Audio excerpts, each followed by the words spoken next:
के अंतर्गत कि फेरिक क्लोराइड फेरस क्लोराइड से अधिक अस्थायी होता है। क्यों? फेरिक क्लोराइड का सूत्र आप सभी स्टूडेंट को पता होना चाहिए, FeCl3, और फेरस क्लोराइड का सूत्र FeCl2। ध्यान दीजिएगा, बहुत अच्छे से सबको समझ में आएगा। फेरिक क्लोराइड का विघटन होने पर Fe3+ आयन का निर्माण होता है और 3Cl- का, जबकि फेरस क्लोराइड का विघटन होने पर Fe2+ और 2Cl-। ध्यान देंगे, फेरिक क्लोराइड में कौन सा आयन है? Fe3+ और फेरस क्लोराइड में कौन सा आयन है? 2+।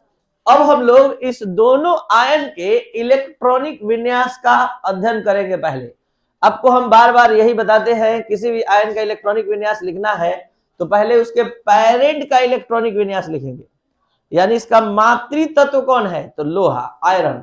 आयरन का कितना होता है? 26। तो यहां लिखेंगे 3D, आर्गन 3D6। और अब बोलिए मत, केवल सुनिए ध्यान से। देखिए कितना अच्छा से याद हो जा रहा है, फिर आपको कभी ये क्वेश्चन का आंसर नहीं याद करना होगा, बहुत ज्यादा इंपॉर्टेंट है। और देखिए ध्यान दीजिए, तो Fe2+, पहले Fe3+ देखते हैं। ये 2+ ही पहले है, ये 2 इलेक्ट्रॉन पहले निकालते हैं, 2 इलेक्ट्रॉन निकालते हैं, तो 2 इलेक्ट्रॉन यहां से निकाल दीजिए, तो 3D कितना बचेगा? 3D6। ध्यान दीजिएगा, 3D6। और अब Fe3+ के लिए आप 3 इलेक्ट्रॉन निकालेंगे, तो 2 4s से और 1 3D से, तो आर्गन 3D। और अब जरा सा ध्यान दीजिए, आप सभी स्टूडेंट जानते हैं कि डी के लिए फुल फिल 10 पर होता है और हाफ फिल 5 पर। और आपको अच्छे से पता है कि पूर्ण भरा हुआ उपकक्ष और अर्ध भरा हुआ उपकक्ष काफी अधिक अस्थायी होता है। तो जरा सा दोनों के बाह्यतम विन्यास पर एक नजर डालिए। इसका बाह्यतम विन्यास क्या है? 3D6। और इसका बाह्यतम विन्यास कौन ज्यादा स्थायी है? 3D6 की 3D5? तो इस पूरे क्वेश्चन का जवाब आपके सामने आ चुका है। और जवाब इस तरह से आप अपने एग्जाम में लिखेंगे कि FeCl3 में Fe3+ आयन है, जो बोल रहे हैं सब दिख रहा है, और FeCl2 में Fe2+ आयन है। Fe3+ आयन का बाह्यतम विन्यास 3D, Fe2+ का बाह्यतम विन्यास 3D6 है, और Fe3+ का बाह्यतम विन्यास 3D5 है। 3D5 विन्यास 3D6 विन्यास से ज्यादा अस्थायी होता है, इसलिए FeCl3 अधिक अस्थायी होता है। किससे? FeCl2। आया बात समझ में? अब इसी क्वेश्चन को आपको पता होना चाहिए कि एक शब्द होता है फेरस क्लोराइड, फेरिक क्लोराइड, मतलब अस और इक साल्ट। जो उच्च संयोजकता होता है उसमें अस लगता है, और निम्न संयोजकता होता है इक लगता है। आइए 2-3 एग्जाम्पल आपको दिखा दे। जैसे मान लीजिए हम कॉपर का बात करते हैं, तो कॉपर का यहाँ निम्न संयोजकता है और यहाँ उच्च संयोजकता है। कैसे जाने निम्न संयोजकता है? 2:2 को घटाइए, 1:1, यहाँ पर 1:2, यहाँ पर कॉपर की संयोजकता 2 है, यहाँ पर कॉपर की संयोजकता 1 है।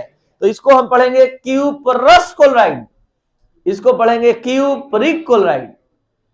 क्यूपरस ऊपर वाले को, क्यूपरिक नीचे वाले को, इसको हम पढ़ेंगे फेरिक क्लोराइड, उच्च संयोजकता 3, और यहाँ फेरस क्लोराइड। तो आयरन के संदर्भ में फेरस क्लोराइड कम अस्थायी होता है फेरिक क्लोराइड से, मतलब फेरिक क्लोराइड ज्यादा अस्थायी होता है। लेकिन कॉपर के संदर्भ में अगर क्वेश्चन आ जाए तो क्यूपरस क्लोराइड अधिक अस्थायी होता है क्यूपरिक क्लोराइड से। क्यूपरस क्लोराइड Cu2Cl2 ज्यादा अस्थायी हो जाता है CuCl2 से। ऐसा क्यों? अगर ये क्वेश्चन आ गया एग्जाम में तो आप कैसे जवाब देंगे? तो ध्यान दिया जाए, क्यूपरस क्लोराइड का विघटन किया जाए, CuCl2 को तोड़ा जाए, Cu++, यहां पर कौन सा आयन निकला? Cu+, और नीचे, और कॉपर का इलेक्ट्रॉनिक विन्यास 4s1, इसका इलेक्ट्रॉन बाह्यतम इलेक्ट्रॉनिक विन्यास 3D10। देखिए आ गया बात निकलकर 3D9। कौन ज्यादा स्थायी है? 3D10 किसका है? Cu+ का, और Cu++ का 3D9। कौन ज्यादा स्थायी कहिएगा? क्यूपरस क्लोराइड ज्यादा स्थायी होता है क्यूपरिक क्लोराइड से। क्यों? इस क्वेश्चन का जवाब आप सभी स्टूडेंट ले चुके हैं कि क्यूपरस क्लोराइड के पास Cu+ आयन होता है, और क्यूपरिक क्लोराइड के पास Cu++ आयन है। Cu+ आयन का बाह्यतम विन्यास 3D10 है और Cu++ का बाह्यतम विन्यास 3D9 है। आप अच्छे से समझ रहे हैं कि पूर्ण भरा हुआ कक्ष ज्यादा स्थायी होता है आंशिक भरे हुए से, तो 3D10 विन्यास ज्यादा स्थायी होगा 3D9 से। यही कारण है कि क्यूपरस क्लोराइड क्यूपरिक क्लोराइड से ज्यादा स्थायी होता है। इस दोनों क्वेश्चन को एक में जोड़कर भी पूछा जा सकता है कि आयरन के संदर्भ में फेरिक क्लोराइड ज्यादा स्थायी होता है, जबकि कॉपर के संदर्भ में क्यूपरस क्लोराइड ज्यादा स्थायी होता है। क्यों? तो जवाब देंगे कि आयरन के संदर्भ में फेरिक क्लोराइड 3D5 विन्यास रखता है और कॉपर के संदर्भ में क्यूपरस क्लोराइड 3D10 विन्यास रखता है। इसलिए कॉपर के संदर्भ में क्यूपरस क्लोराइड ज्यादा स्थायी होता है, जबकि आयरन के संदर्भ में फेरिक क्लोराइड ज्यादा स्थायी होता है। तो ये था एक शॉर्ट क्वेश्चन का जवाब, एक नहीं 2 क्वेश्चन का जवाब, एक कॉपर के संदर्भ में और एक आयरन के संदर्भ में। और आप साथ साथ ये भी चीज जान लिए कि कम संयोजकता होता है तो अस लगता है, उच्च संयोजकता होता है तो इक लगता है। पढ़कर दिखाइए इसको, क्या पढ़िएगा? स्टैनस क्लोराइड, स्टैनिक क्लोराइड, अस कम संयोजकता में और अधिक संयोजकता में। फिर से सीखिए, Hg2Cl2 मर्क्यूरस क्लोराइड और मर्क्यूरिक क्लोराइड। यहां मरकरी का वैलेंसी 1 है और यहां वैलेंसी कितना है? 2 है। तो मर्क्यूरिक नीचे वाले को बोलेंगे। आईसी कब लगेगा? उच्च संयोजकता। अस कब लगेगा? कम संयोजकता। फेरस क्लोराइड में ज्यादा संयोजकता है कि फेरिक में?